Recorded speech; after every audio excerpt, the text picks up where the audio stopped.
I've been sniffing around and I found something here that's very interesting. We're talking about the World Bank. We're talking about Canadian tax dollars going there with no trace of who got these dollars. We're talking billions of dollars. With a lot of these stories I'm posting, I often get tips. That's not the case in this one, but I often get tips in my email. You guys are sending me all sorts of stuff, which is amazing. Sometimes people give me websites with time codes. Sometimes there's a sentence pointing me towards something. Sometimes it's only a few words saying like, look this up. This is the case with that Jared Kushner, Donald Trump, Qatar video I just did. But this video is just the case of me looking for one thing and finding another. Today I'm breaking down Global Affairs Canada, relationship with the World Bank, and how there is no trail to this money. This money could have been laundered. It is billions of dollars. Let's jump into this. I've been doing a bunch of digging here on the Global Affairs website. Initially, I was thinking that Brookfield would be getting a lot of solar projects. They do solar installations, and they'd be getting money from the Canadian government to go install all those projects in Africa. But I couldn't really find much with that. But after doing some more digging and remembering the World Bank, well, if you do search for the World Bank, this is what we get here. There's a lot. Now you're wondering, who's the World Bank again? Remember the video I made on this about 2 months ago? Oxfam, this is a company that investigated the World Bank. They found $41 billion of World Bank's climate spending effectively unaccounted for. They couldn't find that money. That money had vanished. So then that led me to do some more research, and basically I found that if you take all of these numbers and remove a few of them that aren't related here, like this food program one, a couple of these ones. So I did that. I put it into a chart. Here's all the millions of dollars where, there's tons of them, right? 50 million, 7 million, 15 million, 10 million, 1 million, $1 billion there, 256 million. These are all to World Bank. So there's a couple of different ones in here. We have IBRD, which is the International Bank for Reconstruction and Development, which involves green projects. Okay, so this gets a little bit complicated. Let's try to break this down. So you'll see Canada ICF, which is Investment Funds Canada. So there's two different types. There's that, and then there's the IBRD. How this works is any of the IFC ones, these work with the World Bank, and essentially they put up money. IFC money gets matched. They put it in a collective pool at the World Bank, and then the World Bank divvies up that money to different companies, different countries to do green eco projects. Canada IFC works by leveraging public money from Canada to de-risk private investments in Africa, renewable energy projects. The IFC, as part of the World Bank, handles the actual investment decisions and execution using global network and expertise. The World Bank takes the money, charges an administration fee, divvies out the money. They don't profit directly off of that money. The thing is that Oxfam report, this one here, this found that they don't have bookkeeping for who got the money, which companies were hired, what the measurable outcomes were. Did they make it more eco and green? Did they reduce emissions? We don't even know the countries that these went to. And on top of that, they lost $41 billion. So I added all these up, all of them. Should note too, if you look at the date here, this is going all the way to the newest one. This goes back to Justin Trudeau's time. Starting when Justin Trudeau got in, I added it up. It is $3.488 billion that we have sent to the World Bank, and the World Bank lost $41 billion. Unaccounted for, poof. Now, going back to what I just said, this Oxfam report found they don't know which companies were hired, so Brookfield could have been getting hired with this money as well. So Carney's company could be profiting, his stock value getting inflated because of this, and this money could just be laundered or stolen. We don't know. This net zero agenda is absolutely outrageous. U.S. government investigating it because it appears to be a big scam. It's taking advantage of companies, bullying them around, and not only that, they have the worst bookkeeping in the world. Convenient when you're dealing with billions of dollars, tens of billions. Something else to note here, Mark Carney's company GFANZ, Glasgow Finance Alliance for Net Zero, has worked directly with the World Bank. Jumping over to the Oxfam report, this is bad news bears because this money isn't traceable. You can see here across the entire climate finance portfolio between 2017 and 2023, this difference amounts to 24.28 billion US dollars. This is a lot of money, to 41.32 billion.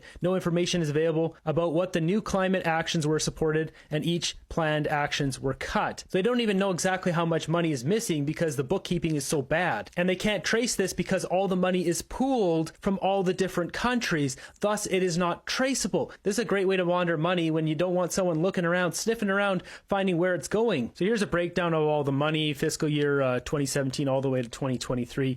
And you can see on the right side, so there's the low end, the low deviation, or high end. So this is $1.9 billion 4.5 billion, 4.5, almost 6 billion, 6 billion, 8 billion, 9 billion, totaling 41 billion, or on the low end, totaling 24 billion US dollars. Some mondo cash here. Once again, this money's pooled. Once it gets mixed in there and they divvy it out with no paper trail, we don't know what this money was being spent on. Was it given out to people? Handouts. Side note, completely unrelated. Where's Justin Trudeau now? We haven't heard from him in 2 weeks.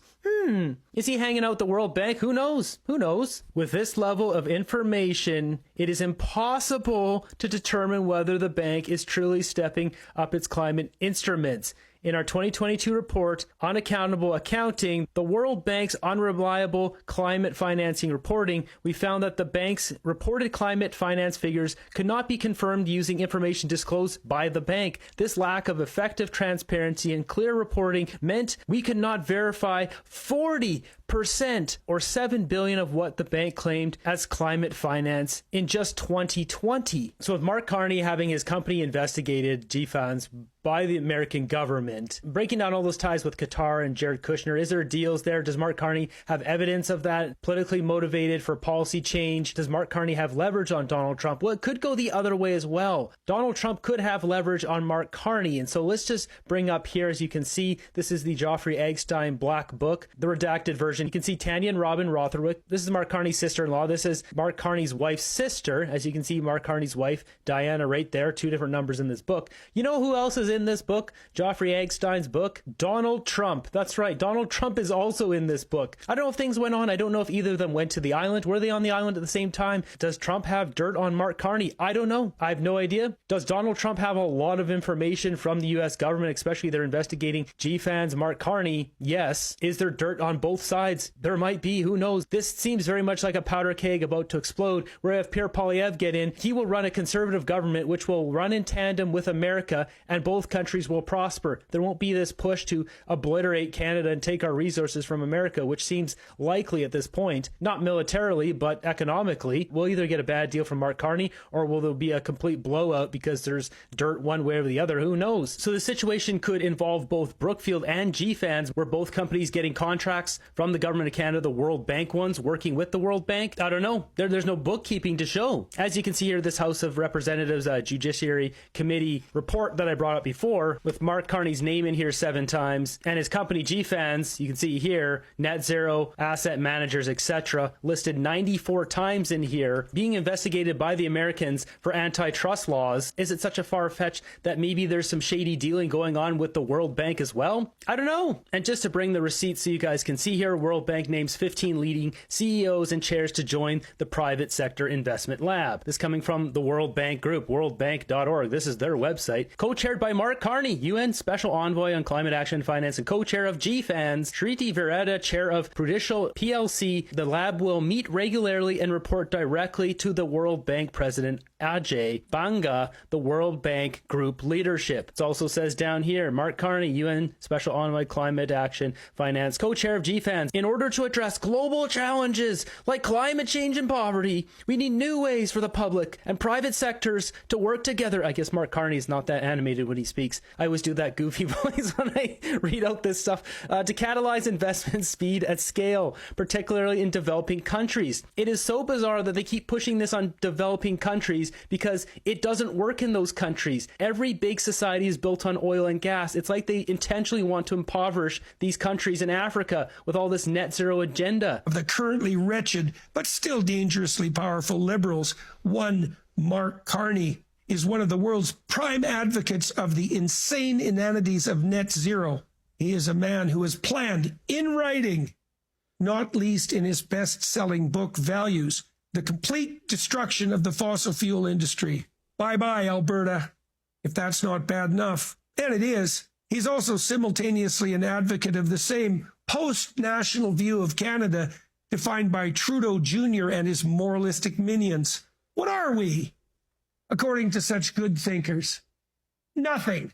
But if anything, the oppressive, patriarchal, white, supremacist, identityless, colonial settler state defined by the progressive ideologues in the think tanks and elite dining rooms in Eastern Canada and the protest encampments on the campuses of Canadian universities. None of this fills the MAGA crowd with admiration, in case it needs to be said. None of it bodes well either for the economy of Canada. Yeah, and Mark Carney's net zero agenda here is going to further destroy this country. He has no problem with pipelines, but it's only pipelines that his former company is invested in the UAE. Now, we wouldn't want Canadian prosperity here. We need to do net zero and put Canadians through this experiment, which has proven to push 25% of people to skipping meals, record lineups at the food banks, and an economic catastrophe. Doomed to replacement, according to Carney, by the hydrogen, solar, and wind power that either does not exist, that would be hydrogen, or that would doom Canadians to starve and freeze in the dark if it ever came to replace the reliable grid and transportation we also desperately depend on when it's 40 bloody below. We may, when arguing so expensively and incompetently with the Americans, continue to congratulate ourselves on our comparative righteousness. That diet will become even thinner gruel, however, in a future characterized by their explosive economic growth and our rapid descent toward comparative poverty and irrelevance, green though that pathway may be argued, however falsely to be. Carney, to put it bluntly, is not a man like Justin Trudeau, a second-rater, under the mere influence of the World Economic Forum, that Malthusian fear-mongering cabal of authoritarian elitists, drunk on the fumes of their own self-righteous delusions. He is, by contrast, a veritable leader of that movement. That sums it up right there. Jordan Peterson hitting that nail on the head. As Cat Canada says here, anything he says about Canadian energy is just lies to get elected. He nearly bankrupted the UK with his bankster policies, and he will destroy Canada as well. Moving over to something like this, we got Brookfield leading the race to acquire $10 billion Colonial Pipeline. This is in America. So American Pipeline here, see, America's energy lifeline. They're looking to acquire a network covering more than 5,500 miles from Houston to New Jersey. The company is owned by a subsidiary, a private equity firm. Now, Mark Carney's not a part of Brookfield Asset Management anymore. Do you think this deal was in the works a couple months ago when he was chair? Probably. Regardless, it doesn't matter. We got articles like this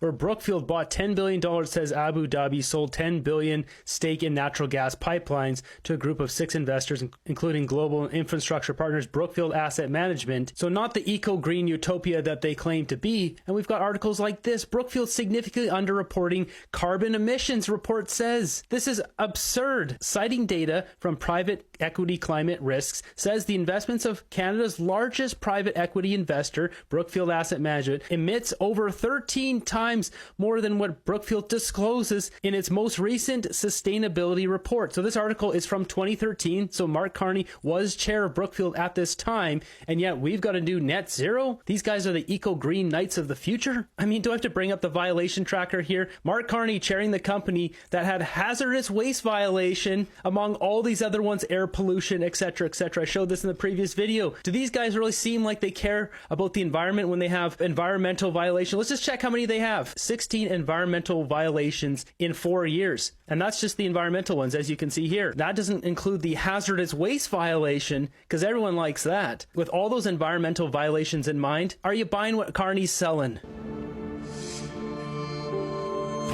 Time is running out to make this transition to net zero, to have a sustainable world.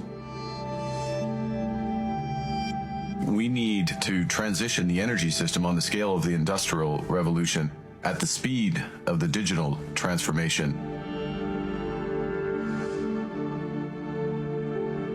In order to do that, we're going to need a fundamental transformation, really a revolution in the financial system. And I'd say that revolution started really in earnest with COP26 2 years ago. Only $5 trillion in the financial system was explicitly committed to net zero. That number grew to $130 trillion. That's 40% of global financial assets.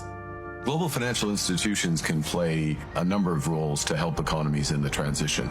First, the most obvious is to get money, to get capital to those companies that have plans to get their emissions down. And so part of that is, I'd say, the easy bit, which is to build new renewable power, wind, solar, soon at great scale hydrogen, also hydroelectric, and in some cases nuclear. By all means, Carney, invent the new power source and everyone will change over. But until it exists, Stop forcing this on people. Pierre Poilievre's plan is brilliant. He'll give incentives to businesses that cut their emissions, but not penalize companies if they don't. Right, we go over to this one here, gfanszero.com, this Mark Carney's website. It says here, World Bank Group President Ajay Banga and GFAN's co-chair UN Special Envoy for Climate Change and Finance Mark Carney and senior representatives, blah, blah, blah. These guys work together. That doesn't mean they necessarily have been doing dirty deals. We don't know. But the door is open when $41 billion are unaccounted for at the World Bank. This is hiding a paper trail. This seems incredibly suspicious. This is not like $1,000 or $1 million.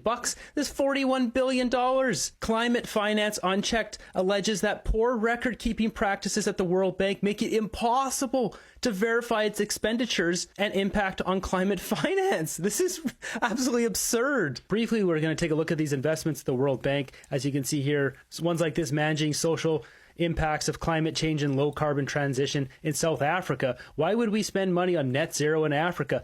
$2.5 million. You can see here environmental sustainability, Government of South Africa for a Just Energy Transition Partnership, which aims to transition to low carbon economy, etc., for climate change. And there's a bunch of them here. There's another one, Social Impacts, Climate Change South Africa. Not all of these are for net zero, but that's the point of this. There's no paper trail, so all of this money could have gone to net zero. When it comes down to it, scrolling through, the bulk of this has gone to net zero because this one here, $1 billion Climate Investment Funds Accelerating Coal Transition Investment Program. This is another net zero one. Food Systems for Climate Change Adaptation, support for climate change finance. Now these are reconstruction funds for net zero, rebuilding countries, but only in a certain manner. That was just page 1. Page 2, we got accelerating sustainable private public investment for infrastructural renewal. There's a bunch of them, one here, one here, one here. Supporting the facility for investment climate advisory services. Regardless of the amount of money that has gone to this, all of this money that goes to the World Bank, we have no idea if any of this actually went to any of these programs, whether it is climate change or Kenya extractives enabling environment, effective governance of mining and gas impacts, transparency for extractive sector, micro, small, and medium enterprise technical assistance facility. We don't know if any of these projects got any of this money because of the shoddy records at the World Bank. But the more complex part is finding those companies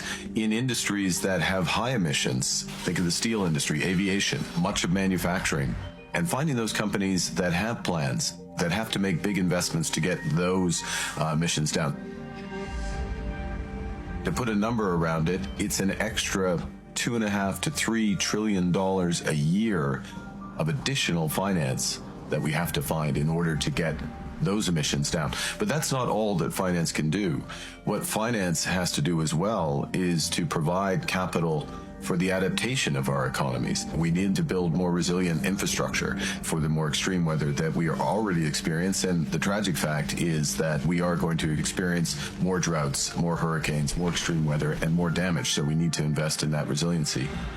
And we need to provide better safety nets for people around the world and very much in the emerging and developing economies. Many of those safety nets, yeah, right. These guys, they're unbelievable. They think they run the world. They're going to fly around their gas-guzzling jets, but tell everyone to walk. Those who are most vulnerable have no financial protection when the most damaging aspects of climate change hit, and we need to do a much better job of providing that support, that coverage to help literally protect people. He wants them to have solar panels while the rest of us use oil and gas and have our economies booming. Well, not Canada anymore, but other nations like America whose economy is booming because of oil and gas. The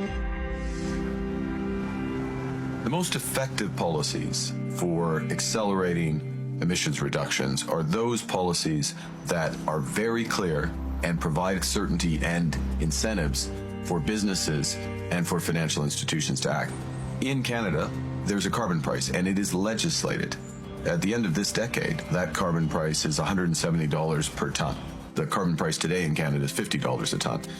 But financial institutions and businesses know that if they take action today, they're saving that cost, because that's the decisive point. In Europe, there are a series of moratoriums on the sale of new internal combustion engine vehicles.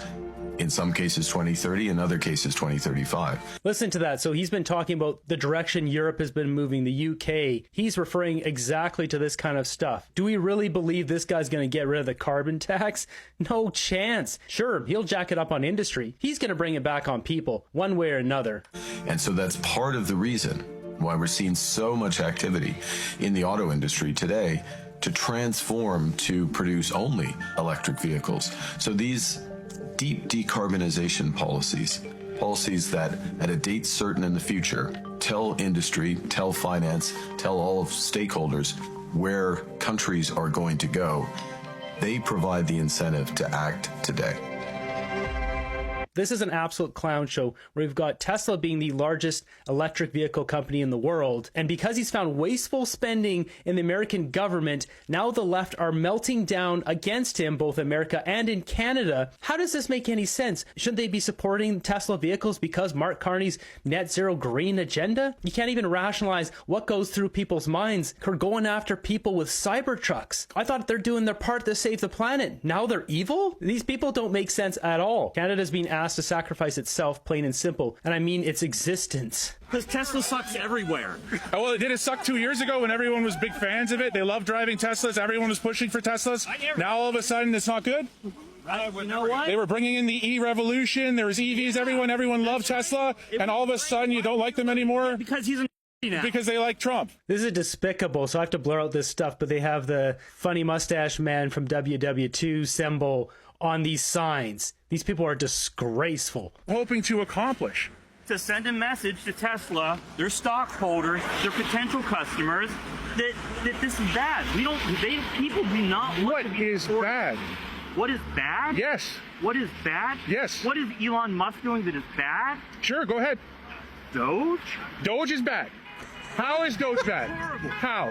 Doge is horrible. Because it cut off USAID funding? There's that. They can't even answer the question. They don't know why they're out there protesting. These people are bumbling buffoons. The question is now, does Mark Carney's defense company have any involvement in that money? Were they a part of that? And what are Mark Carney's financial interests? That's why this is so important. And considering the guy's a banker, I'm sure he's got a lot of stocks, probably all over the place, international stocks, not just local stocks. I'm guessing he doesn't even have that many local companies he invests in Canada aside from Brookfield. Either way, Polyev just came out with his, showed exactly what he was invested in, and he sold it all. I said it before, I'll say it again. Mark Carney has to come out with his holdings, his financial investments. We need to know what he's invested in and what his conflicts of interest could be. He says he doesn't have any. Show them. So we're sitting here on the Brookfield Asset Management portfolio holdings. In a previous video, I was talking about Brookfield and their relationship with Train and how Train puts in the HVAC, the heat pumps, all that stuff, which Justin Trudeau heavily pushed with his free program. And Mark Carney's former company here, Brookfield, would put in the solar installations and all that kind of stuff. They'd work together.